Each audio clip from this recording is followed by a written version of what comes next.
Hi, and welcome back to my channel. In this video, you have my Buzzwordathon TBR, and just a little bit about my Rick Riordan Presents project. Originally, I had planned to make a whole video about my Rick Riordan Presents project. Instead, I'm just gonna mention it here at the outset. One of my goals in 2024 is to read through all of the books that have been published as part of the Rick Riordan Presents imprint.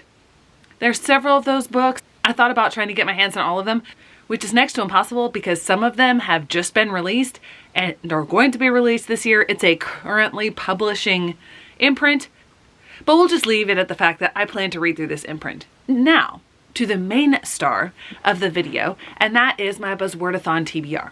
I made this TBR while at the beach away from my home library. So when I got back and was actually assembling the books, I decided to switch up the books that I have here. And one of them I do not yet have physically.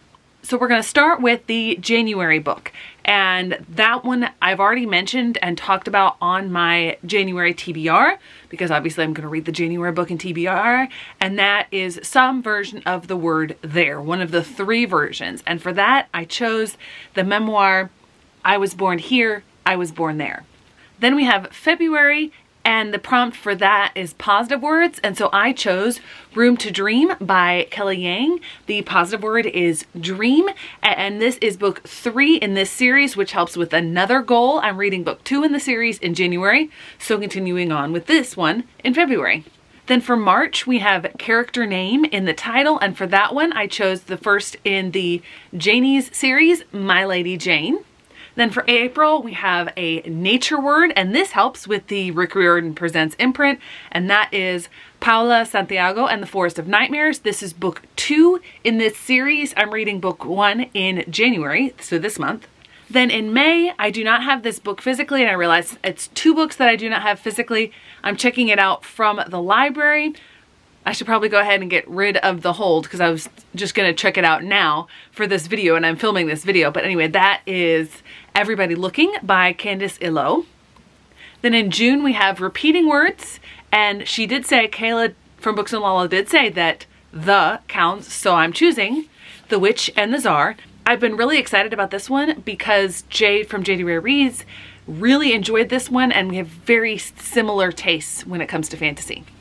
Then in August, we have the word like, and I had something else on here, but I didn't want to go out of my way to purchase it. And so I've actually switched out a couple books on my January TBR because I already put them on there and they're already in that video. And I'm substituting the Snow Like Ashes series because both of these have the word like in there, and I may as well get both of them read that month. If push comes to shove, it's the second book in the series that counts for Buzzwordathon, but I'll be reading both of them in August. Then for September, we have senses, so some sort of sense-related word, and for that one, I'm choosing I Saw Death Coming, A History of Terror and Survival in the War Against Reconstruction. Obviously, the sense word is saw, and this is nonfiction. For October, we have relationships, so I chose Darkwater Daughter. For November, this is a bit of a stretch, but I wanted to read this one, so I'm choosing the second book in the Only a Monster series because the word is only, and that is Never a Hero. I might switch it out, I might not, I don't know. And then this one, I may end up switching it out later in the year, but for right now, the December word is something related to any holiday season, and so I chose the Book of Eve because Christmas Eve in there. Yes, I know it's a different sort of Eve, but I chose this one for that.